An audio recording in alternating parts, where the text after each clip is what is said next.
Hi,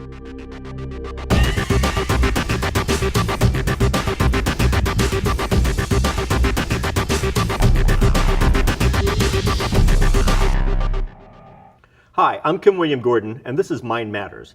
Mind Matters is concerned about a lot of things, primarily technology as is accelerating in front of us at light speed and re-engineering who we are, and what we do. Today's topic, we are going to be talking about cloning, human augmentation, robotics, artificial intelligence, and nanotechnology. It's quite a plateful. Along with me, I have Dr. David Brown, Chair of the Department of Philosophy at Lindenwood University, and thank you for joining me today. Thank you for asking me. I thought where we'd start is an issue that we had talked about a little bit previously, and it's the whole notion of cloning. And is cloning a technology that we should be exploring, and what kind of constraints, if any, should we put along the barriers of cloning? And cloning, by the way, is our ability to replicate the human genome accurately and identically from an original source. So two of me, if you will. Well, if you know, recently in Oregon, there was the case of a successful human clone that was then harvested, the embryo was harvested for its stem cells.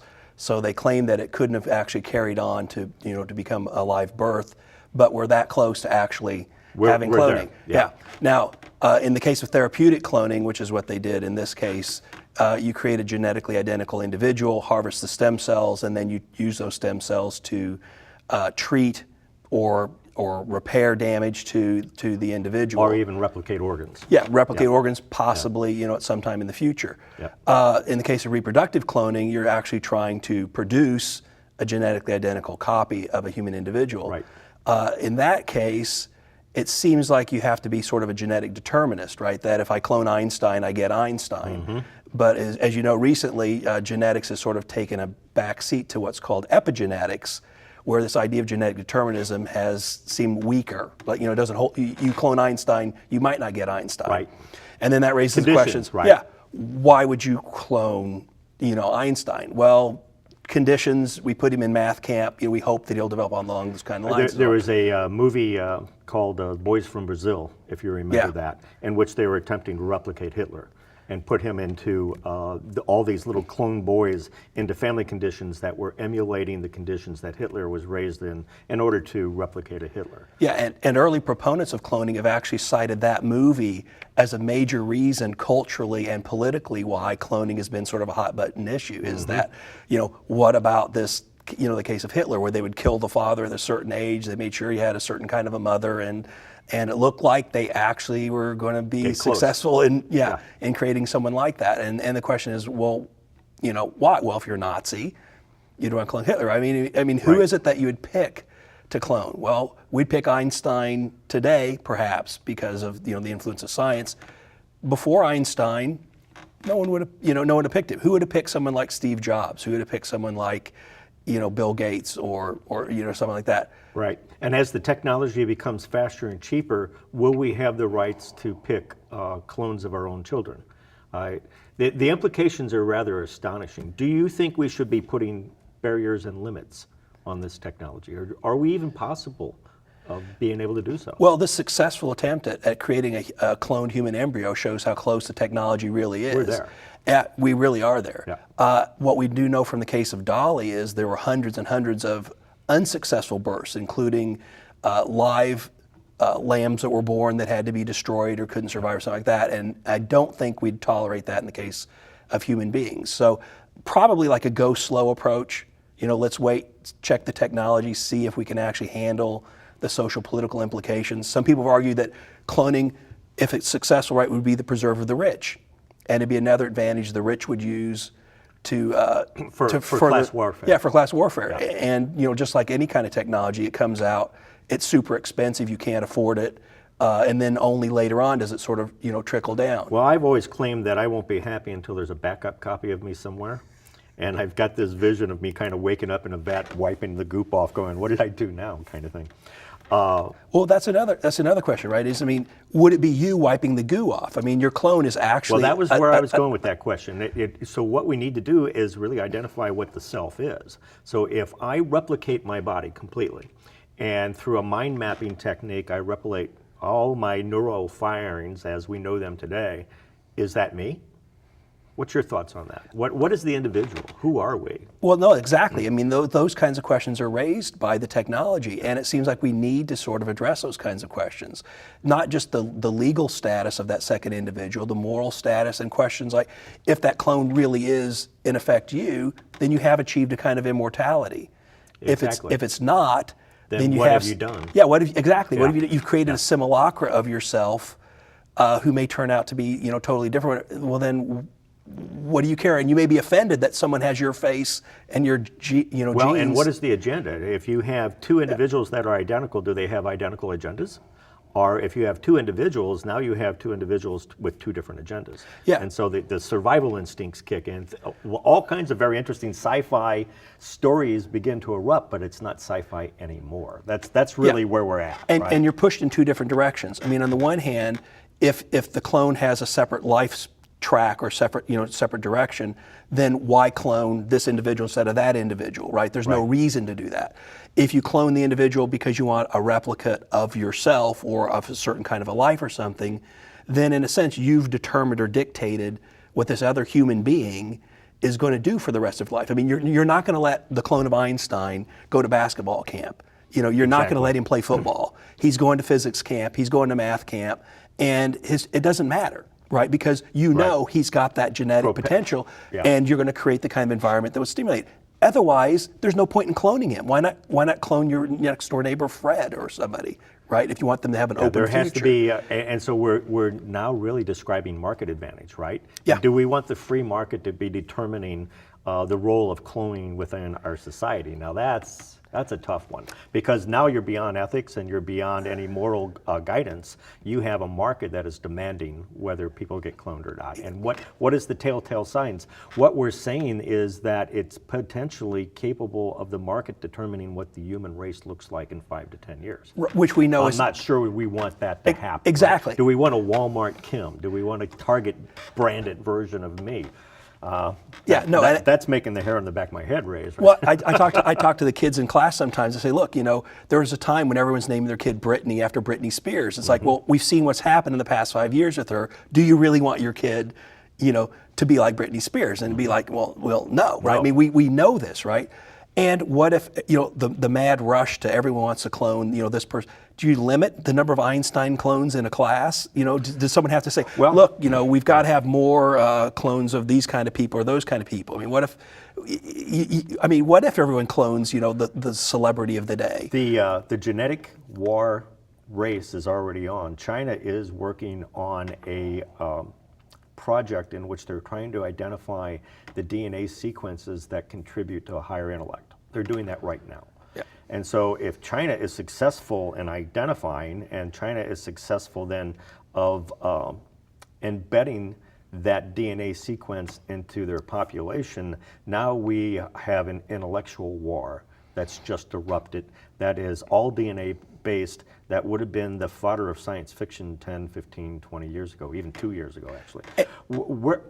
I'm really interested in your opinion on our ability to re-engineer the human genome, and should we be doing that? Is within the context of a religious viewpoint, is that something that's reasonable, acceptable, or is it verboten? Should we not even be moving in that direction? Well, it would depend on the religious viewpoint, right? I mean, clearly there are some evolutionary arguments against it, that the genome as it stands today has survived the test of evolutionary history and has the promise of an evolutionary future, and that when we intervene with that, we might eliminate something that could be useful in the future. We don't know what we don't know. Yeah, exactly. We don't know what we don't know, and what we're going to do in manipulating the genome hasn't gone through this sort of evolutionary testing, before it's actually, put into human beings. Which, by the way, this eliminates the whole need for cloning, right? Because now you can manipulate the genome of someone else. Correctly, right. Yeah, correctly. And how do you know, right? Well, so you enhance the intelligence, right? Well, now the average IQ, let's say the standard goes from 100. Well, now everyone's got a 150 IQ. Well, then the 100 IQs are now going to be mentally retarded or less than the normal. Well, then the next generation is going to have 200 IQs, So your older sibling that has the 150 IQ is already out of date. I mean, that's the problem with Right. technology, right? Is that it's always, it always goes out of date by design. We're at risk of what I refer to as version classes. So version 2.0, and then there's version 2.0.1, who's slightly better. Yeah. And then version 2.0.1.2 is slightly better than the previous. And the limitations that are built into each one of those versions are at the DNA level. The individual is incapable of overcoming them. The question I just read recently is, if we're capable of rebuilding the human DNA so that we could survive as a race on Europa, is that something that we should reasonably aspire to? Now, that question is interesting for a couple of reasons, but primarily because what we're saying is we could have the potential ability to create a whole new race. Yeah. Can't interbreed with them. There'd be something so significantly different than anything we've ever seen before that we might not even be able to identify with them. But we have the power to do so. We are, as a race, have been bumbling along for the last 10,000 years, inventing all kinds of very interesting, innovative technologies, but those technologies were typically on the outside of us. Although we've been genetically engineering for a long time, right? Right. All you need to do is look at a full-bred dog and realize that we've been modifying certain DNA strains for a long time. So this is not new to us. What is new to us is that we're doing it to ourselves. And that's what's particularly chilling about all these conversations. Well, and we're doing it for reasons that aren't necessary. I mean, most people wouldn't have an objection if you took someone with Down syndrome and you corrected that genetic defect, right? Or you had some other kind of genetic disorder and you corrected Tay-Sachs or Huntington's or something like that. Right. Most people wouldn't object to that. But it's living on Europa, it's super IQs. It's improvements. It's improvements. Where even physically, right? I've heard that some sports figures are having laser eye surgery to take 20/20 vision and improve on it, Right. because it'll give them an edge. Yeah. Well, you could do that genetic level, and then you create sort of a genetic arms race. Now we have where, a super race. Yeah. Yeah. Well, super in a sense, Yeah. right? But the super race is now going to be more dependent upon the technology and the providers of the technology so in a sense they're more free but also more enslaved. Right. Right? Yeah. Because you have the super IQ, well, you can't just do other things now, right? You're going to be pushed to develop that super IQ, physics, Ad math, infinitum. whatever like that. Right. Well, what if you just wanted to do something, else with your life? Well, no, we've given you these gifts, these talents, these abilities, and we expect, because it's a product, right? There We were a expect number of them to be- science fiction stories that basically you were cooked in the vat. You were created to perform a role. Yeah. And those roles are class-based. So you were a slave role, or you were a cook, or you were a medic, or whatever it may be, but that's how you were cooked. Let me add a little more of a layer to this topic, and that's human augmentation. Because in addition to the cloning and the DNA sequencing, we're at the point now that we're adding parts to ourselves, right? Yeah. We're putting chips in our heads, we're augmenting our vision systems, we're putting augmented organs in our bodies. I was joking the other day with a friend of mine who is getting a knee replacement, and I said, well, while they're in there, are they going to put some hydraulics? I mean, why replace your knee with just existing infrastructure that nature gave us? Be able to lift 100,000 pounds, that would be kind of cool. The propensity for us to improve ourselves is interesting, that we have no throttles. What kind of throttles do you think we need? Because science doesn't have throttles, right? We'll push a button. Yeah. The joke I had just recently is, I had a joke that when we kicked the cyclotron on over in Europe, that we were going to collapse the universe. And that was kind of a joke, but yet, frankly, there was a number of people out there that were concerned that that indeed would occur. And yet, what did we do? We pushed the button. Yeah. Do you think we need a governing class, a philosophy group, some kind of a governing body that is at least thinking through the implications of all of this stuff? I mean, it'd be kind of nice, but again, who's there? How are we going to do that? Yeah, how are we Right. going to do that? I mean, clearly, even Well, in the we case, used to have the shamans. We used to have yeah, but we don't have. I mean, any of that. The scientists would want their share. The business people want their. You can't. In the case of something simple like football players are physically bigger and stronger than they used to be before. and that creates more injuries, right? I mean, Right. doctors have noticed that the extra muscle mass is putting more stress on the bones and joints and stuff, so there's more injuries. Concussions are a greater problem now than they were before because you keep bulking up people, making them bigger and bigger and bigger. Right. Well, the technology is going to do the same kind of thing, right? You put hydraulics in your knee. You gave that as an example, right? Well, at what point do the hydraulics become so strong they'll actually fracture my femur? Yeah. I mean, Exactly. Well, then you replace the femur too, right? Well, then, what's the end result here? Is it just a cyborg, right? I mean, just my brain Exactly. in a totally robotic environment, a brain in a vat. In a vat. Yeah. We're going to take a quick break here, but I'm going to leave the audience with this question. The question I always ask is, if Grandpa is 80% machine, is he still Grandpa? We'll be back in a minute. So, I got this new family, and I don't know what it is about this one, but she can't seem to put down that toy all day long. Tap, tap, tap, tap. Oh, and she even talks to it. She talks to that more than she talks to him. What's up, bro? Nice shirt. Who's she talking to? Her mom? She talks to her mom a lot.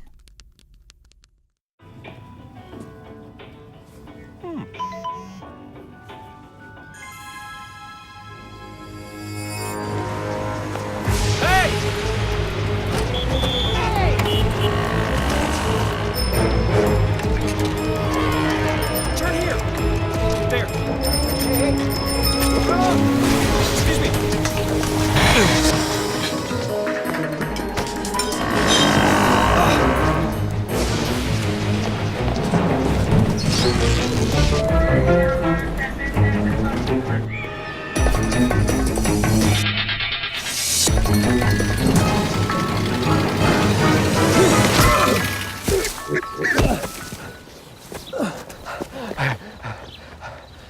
So, same time next week?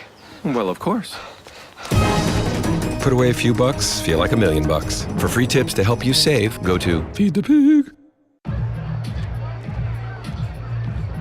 If you drive buzzed, it could cost you around $10,000. You'll face major legal fees, major fines, and steep insurance penalties. You could lose everything. Nothing kills a buzz like getting pulled over for buzz driving, because buzz driving is drunk driving. Hi, Kim William Gordon here, and welcome back to Mind Matters. Today we're talking about cloning, human augmentation, robotics, artificial intelligence, and nanotechnology. So where we last left the conversation is I was questioning if Grandpa was still Grandpa, if he was 80% machine and 80% genetically modified. I really think the fundamental question that we're need to ask is, at what point does humanity begin playing God? And is that a role that we should be taking upon ourselves? What do you think? There's always a sense in which we're playing God, right? I mean, people point out that every time we try to cure a disease or treat an illness or something Exactly. like that, we're playing God. So in that at what sense, point, right? yeah, at that sense, it's not a problem. When do we sort of play God in the sense like you're not supposed to be doing this? Well, creating life, in your own image and likeness seems to be more hubristic, right? I mean, there's no reason for us to do that. Other than we can. Yeah, other than we Right. can, other than we want. So the question is, if we weren't supposed to, then why can we? Because we seem to be inventing some technologies that are right at the edge of being godlike in nature. Being able to recreate, we've been talking about human cloning, but we can take multiple strands of DNA and we could come up with creatures that never existed before. Is that okay? I'm not sure. Yeah, no, I'm not sure either, because these don't have an evolutionary history behind them. Right. They don't have, a cultural history behind them. It's totally a new thing. Well, if you take the creation story in Genesis, for example, God created man and woman in his own image and likeness. He created them and gave them an open future, right? He gave them tasks and told them to do certain things, and they couldn't eat from the tree of the knowledge of good and evil. Right. But it was an open future. Well, the technology that we've been talking about, cloning, enhancement, so like that, limits freedom. Going back to you only clone Einstein because you want an Einstein. You only augment certain things because those things are seen to be important, for augmentation. And in fact, you're taking away you're taking away not only spontaneity, but you're taking away freedom, right? And in a sense, we're trying to do that for security. We talk about, we can talk about immortality, right? Cloning can make me immortal, or these technologies can make me immortal. Well, what is that? What is that struggle for immortality? Well, Augustine claimed that was a hunger for God that was sort of misplaced, right? Augustine said he pursued philosophies and sex and all these other kinds of things, but that yearning for immortality, and here we are sort of taking it upon ourselves. Well, I can make myself immortal, and in effect, that's Lucifer's rebellion, right? Is I will make my throne higher than yours. I will be, whatever. And in that sense, it does seem to be, a very dangerous thing, because there's no point for the applications of some of these technologies. Therapeutic cloning to create these embryonic stem cells has already been surpassed by induced pluripotent stem cells and other sorts of stem cells. There's no need to do this, right? The technology has already gone past that. Yeah. Reproductive cloning, what does that get you? Well, it allows a couple, one of them has a genetic, disease or deformity, right, to not pass it on to the child. Well, there's other options that are available, right? Including the option of genetically, altering that defective gene or whatever to allow them to have children, that would do that. So again, the technology's not there. The idea of enhancement is we're creating man in our own image, and it's easy to see if we were in the 1950s and had this technology, what kind of people would we create? People that reflected that culture and time. It's context related, right? So if we were in the 24th century, we would be cloning a completely different mindset than what would be cloning today. Yeah, and what we're doing today, then we would be dictating, though, what's available as a possibility to the 24th century. So what right do we could have be to? Self-limiting in nature. The minute we start cloning, we're locking down the DNA. Because the natural selection process of just human sex or animal sex results in the merging of two DNA strands, right? So we always have either a mutation or a modified DNA moving forward in the embryonic stage. Cloning stops that. We lock the DNA down. I'm not sure that's a wise thing to do. I'm not either. And if you take it, and it's a bad analogy, but if you take the football gene out of the genome, right, because we don't like football, well, then not only does subsequent generations not have the football gene, right, they may not even care about football, so they're not even trying to recreate it, right, because it's gone forever. So there used to be a phrase, and it's still out there, called junk DNA. In which they believe that there's a significant amount of the data that's resident in the DNA code that is of no value. But they're now beginning to suspect that it actually does have some what they call harmonic value to the overall DNA code itself. So the inherent danger here is we think we know what we're doing, but the truth of the matter is we're just, as usual, poking around with stuff and then kind of seeing what happens. There's an old Three Stooges about that. I'm just going to see what happens. Well, and that's from Francis Bacon, right? At the very early stages of the scientific revolution, Bacon's concern was not to understand the world, but to control the world for human betterment. So it was the application of technology above science, above a theoretical understanding of the world. It's, I can make what I want happen. And that, I think, is kind of a dangerous attitude to take toward nature, particularly human nature. I mean, it's one thing to create machines outside of us, that we can turn off or whatever like that. What if we do that for human beings? I mean, what if the military is really big on that? Stalin, I read a few years ago, Stalin was trying to create a race of monkey men soldiers. He was trying to breed human females with apes to create a genetic race of super strong, obedient slave animal human hybrid kind of things. We always get back to the class in the slave class, right? Well, but technology always does that, right? The people that have and the people that don't have. And for example, when the price of an iPhone, iPhone 1 drops down to where everyone can afford the iPhone 1, the rich people are already on iPhone 6, 7, 8, 9, 10, whatever like that, and have access to stuff that other people can't. Won't, and they never will, because they're always going to lag behind in the technology. And so it's another way of preserving the class structure and promoting class warfare. And because we're going to be this is fun. I greatly appreciate the conversation, because what's interesting to me is as you get out there looking around at the different forums that are talking about technology, and one of them that I recommend to the audience is the World Future Society, WFS.org. But oftentimes these technology conversations quickly turn into philosophy conversations because we're uncertain what it is that we're doing to ourselves, and that ought to be rather frightening in nature anyway. robotics, artificial intelligence, and nanotechnology, more intrusive technology. So the article I read not too long ago is that there could be a group of humans who decide that they don't want to be enhanced, call themselves classic humans. And then there are a group of humans who will enhance themselves any which way but lose. And so now we have taken the human race and we're broken it into two distinct races, post-human and human. What are your thoughts on that? Where do you think any of that might be leading us? I don't know. It's because it's kind of scary. Because at some point you could get two different kind of species, right? I think that's where we're heading.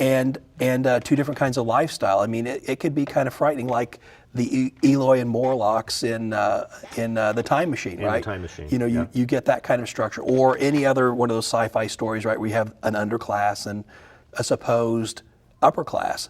I don't know what you do. I don't know what you do with the super enhanced people who may not be able to farm, raise food, do that kind of stuff. What are you going to do when, how are you going to sort of balance those kinds of things? They may have the super IQ and stuff, but if they can't grow their own food or, do those kinds of things, they're in effect dependent upon the unenhanced human beings to take care of their machines, to feed them, to, do whatever. And it just boggles the mind. And what's really kind of interesting is we seem to have a lot of science fiction that has been our guide in many of these areas. We had mentioned earlier the classic movie Blade Runner, in which we create a replicant class that is almost identical to humans. Very, very difficult for us to discern whether they're human or not. And the motto of the company that built these machines is, we build more human than human. And that is the philosophies that we're bumping into in the science fiction. Is they're cautionary tales. We need to be thinking about all this stuff. And so that's why this conversation is actually, I think, not only very germane, but very timely, in that we have to start having serious conversations now. This isn't something that 10 years from now we need to go back and rethink some of the decisions that we made. I don't know if there's any opportunity for us to govern what's moving forward as the world shrinks and the ability for people to hack their own code becomes prevalent. That gets even more interesting as we move forward. Nanotechnology, I want to touch on that because we're running very shy on time. Nanotechnology is when we begin interjecting macrobiological agents into our own bloodstream that do a lot of things. So clear the cholesterol, they'll keep our hearts pumping, grow us a new organ if we need it. Nano, at its far end, could possibly provide 150, 200, 300-year-old lifespans. What do you think of a world of 9 billion of us in which half of us are over 200 years of age? What do you think that looks like? I don't know. And see, that's one of the questions that, is immortality or practical immortality worth it? Because if for example, you still go to high school for 20 years and you go to college and whatever like that, and you retire at 70, whatever. Yeah, can I retire for 150 years? Exactly. Or do we simply in that kind of world just stretch high school out? Yeah. And so in that case. And high school's working real well right now for everybody, right? Yeah. Do we just extend? We need 20 years in high school. Do we extend that? I don't think that's going to work. And then what about the physical limits of memory, in the human mind, right? I mean, you go so we're through. Back to augmentation, right? We're back to augmentation because there's too many things. I can't remember what happened 150 years ago. What about your friends? What about your relationships? What about the things that were meaningful to you? What do you have to live for? Well, a lot of people today, I just want to drink beer, watch movies, whatever like that. So an extra 100 years of that is what? What? Exactly. So now we're talking about the quality of life and the fidelity of life. Yeah. I think we need to have another show and talk about that specifically. The purpose of human existence and the quality and fidelity of what human existence is all about. I agree, because I guarantee you the 200-year-olds will want to know why they couldn't live to 300. Exactly. Because there is no end. There is absolutely no end to this. Excellent. Well, Dr. Braun, I greatly appreciate your time today. We're at a close. I really hope to engage a lot more of these conversations, but I want these conversations to include you. This isn't just two folks sitting at a table. These are technologies and societal and cultural implications that are impacting each and every one of us today and will significantly impact us in the next 5 to 10 years. Welcome to Mind Matters. Let's keep talking.